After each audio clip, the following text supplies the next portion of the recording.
Hello and welcome. It's the Christ Church Regatta and it's day 3, which means we now have the round 3 races to decide who will progress onto the final day, Saturday tomorrow. I'm joined by Sava from Worcester and Tom from Merton College, who are our pundits for the day. Now, we've changed to the long course now from the short course. How exhausted do rowers get after rowing the full kilometre of the long course?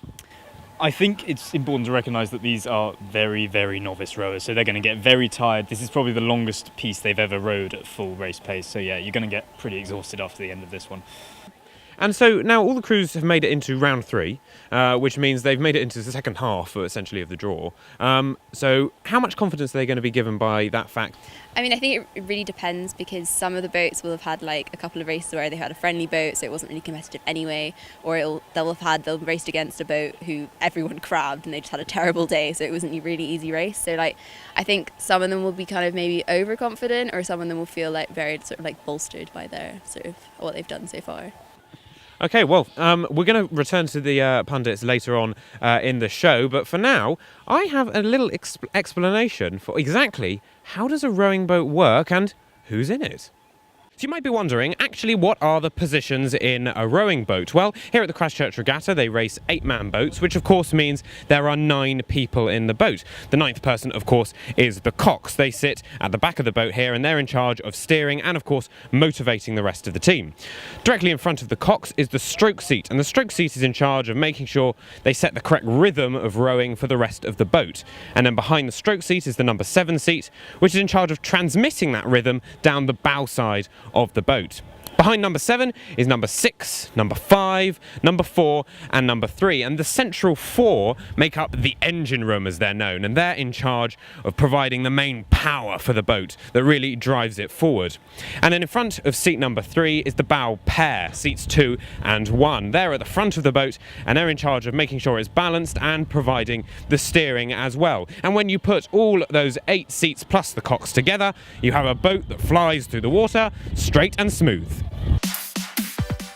So we're here with Becky, who is marshalling today at the Christ Church Regatta. So Becky, as a marshal, what are you in charge of here?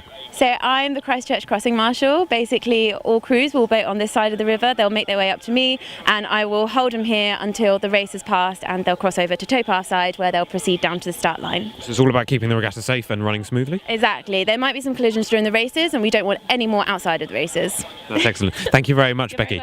But now let's have a look at some of the action that happened here on day 3 of the Christ Church Regatta. Now that we've reached the 3rd round, there were considerably fewer in the way of crashes, but that isn't to say there wasn't any action. Exeter Women's A went a little bit off course, coming up close and friendly with a barge boat, and that handed their race to Magdalen. And the bow seat of St Hugh's College A was unlucky when they caught a crab in their race against University College, which otherwise was looking quite close.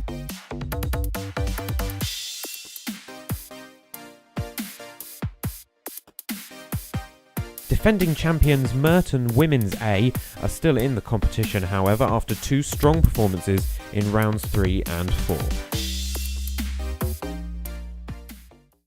Okay, well, that's the end of the penultimate day of racing here at the Christ Church Regatta.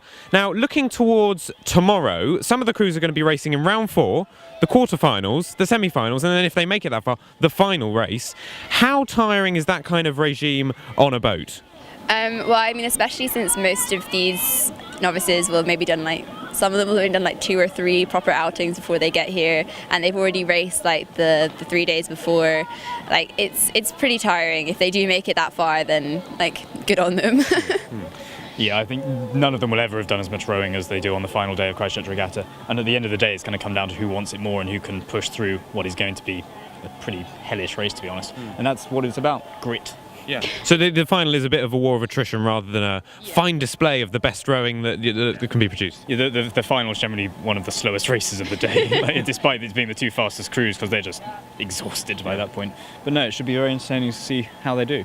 We have one more day left. It's day 4 tomorrow on Saturday, and that we will bring you the semi-finals, quarterfinals, finals, the whole thing, and of course coverage of who actually wins the Christ Church Regatta, when we will be able to say for quite certain who should be the winner, because of course it will have happened. We'll see you tomorrow. Until then, goodbye.